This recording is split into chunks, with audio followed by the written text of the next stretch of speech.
ರಿಥಮ್ ಕನ್ನಡಕ್ಕೆ ಸ್ವಾಗತ. ದಿನದ ಪ್ರಮುಖ ಸುದ್ದಿಗಳು.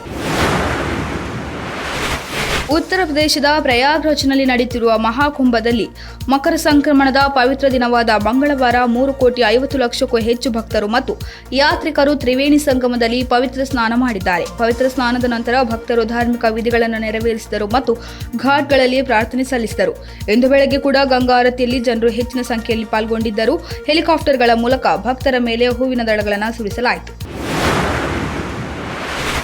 ಭಾರತೀಯ ನೌಕಾಪಡೆಯ ಯುದ್ಧ ನೌಕೆಗಳಾದ ಐಎನ್ಎಸ್ ಸೂರತ್, ಐಎನ್ಎಸ್ ನೀಲಗಿರಿ ಮತ್ತು ಐಎನ್ಎಸ್ ವಾಘಶಿರನ್ನು ಬುಧವಾರ ಪ್ರಧಾನಿ ನರೇಂದ್ರ ಮೋದಿ ಅವರ ಸಮ್ಮುಖದಲ್ಲಿ ಮುಂಬೈನಲ್ಲಿ ನೌಕಾಸೇನೆಗೆ ನಿಯೋಜಿಸಲಾಯಿತು. 3 ಮುಂಚೂಣಿಯ ನೌಕಾ ಯುದ್ಧ ನೌಕೆಗಳ ನಿಯೋಜನೆಯು ರಕ್ಷಣೆಯಲ್ಲಿ ಜಾಗತಿಕ ನಾಯಕನಾಗುವ ದೇಶದ ಪ್ರಯತ್ನಗಳನ್ನು ಬಲಪಡಿಸುತ್ತದೆ ಮತ್ತು ಸ್ವಾವಲಂಬನೆಯತ್ತ ಅದರ ಬಲವನ್ನು ಹೆಚ್ಚಿಸುತ್ತದೆ ಎಂದು ಪ್ರಧಾನಿ ಮೋದಿ ಎಕ್ಸ್ನಲ್ಲಿ ಪೋಸ್ಟ್ ಮಾಡಿದ್ದಾರೆ. ನೌಕಾಪಡೆಯು 3 ಪ್ರಮುಖ ಯುದ್ಧ ನೌಕೆಗಳ ನಿಯೋಜನೆಯನ್ನು ಐತಿಹಾಸಿಕ ಸಂದರ್ಭ ಎಂದು ಬಣ್ಣಿಸಿದೆ.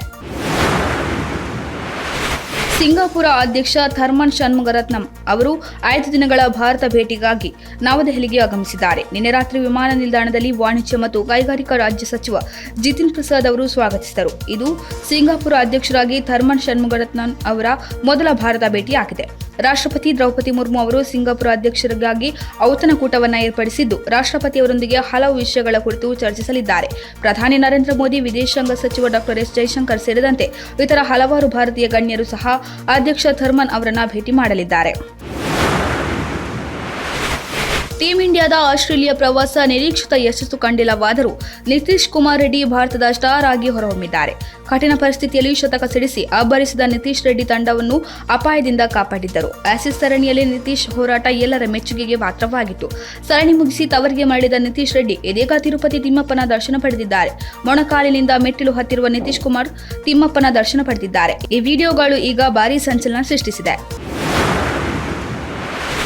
ಕನ್ನಡದ ಹಿರಿಯ ಖ್ಯಾತ ಹಾಸ್ಯ ನಟ ಸರಿಗಮ ವಿಜಿ ಅವರು ಇಂದು ಬೆಳಿಗ್ಗೆ ನಿಧನರಾಗಿದ್ದಾರೆ. ಕಳೆದ ಕೆಲ ದಿನಗಳಿಂದಲೂ ಅನಾರೋಗ್ಯದಿಂದ ಬಳಲುತ್ತಿದ್ದ ವಿಜಿ ಅವರನ್ನ ಯಶವಂತಪುರ ಮಣಿಪಾಲ್ ಆಸ್ಪತ್ರೆಗೆ ದಾಖಲಿಸಲಾಗಿತ್ತು.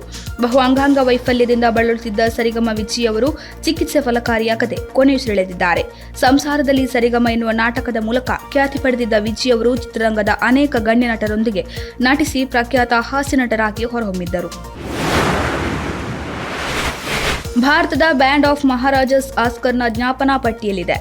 ಗಿರೀಶ್ ಮಾಲಿಕ್ ನಿರ್ದೇಶಿಸಿದ ಈ ಚಿತ್ರದ ಇಷ್ಕ್ ವಾಲಾ ಡಾಕು ಹಾಡು ಮತ್ತು ವಿಕ್ರಮ್ ಘೋಷ್ ಸಂಯೋಜನೆಯ ಮೂಲ ಸ್ಕೋರ್ ಆಸ್ಕರ್ ರೇಸ್ನಲ್ಲಿದೆ. ಎರಡೂ ಕೂಡ ಅತ್ಯುತ್ತಮ ಮೂಲ ಹಾಡು ಮತ್ತು ಅತ್ಯುತ್ತಮ ಮೂಲ ಸ್ಕೋರ್ ವಿಭಾಗದಲ್ಲಿ ನಾಮನಿರ್ದೇಶನಕ್ಕೆ ಸ್ಪರ್ಧಿಸುತ್ತಿವೆ. ಈ ಚಿತ್ರ ಆಸ್ಕರ್ ಜ್ಞಾಪನಾ ಪಟ್ಟಿಯಲ್ಲಿ ಸ್ಥಾನ ಪಡೆದಿರುವುದು ಭಾರತೀಯ ಸಿನಿಮಾದ ಹೊಸ ಮುಖವನ್ನು ಜಗತ್ತಿಗೆ ತೋರಿಸಿದೆ.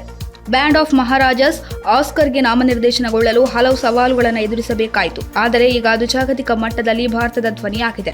ಚಿತ್ರದ ಕಥೆ ಮತ್ತು ಸಂಗೀತ ಎರಡೂ ವಿಶ್ವದಾದ್ಯಂತ ಪ್ರೇಕ್ಷಕರನ್ನ ಆಕರ್ಷಿಸುತ್ತಿದೆ. ಇದಾಗಿತ್ತು ಈ ಹೊತ್ತಿನ ಪ್ರಮುಖ ಸುದ್ದಿಗಳು. ಇನ್ನಷ್ಟು ಹೆಚ್ಚಿನ ವಿಚಾರಗಳಿಗಾಗಿ ವೀಕ್ಷಿಸಿ ರಿಥಮ್ ಕನ್ನಡ.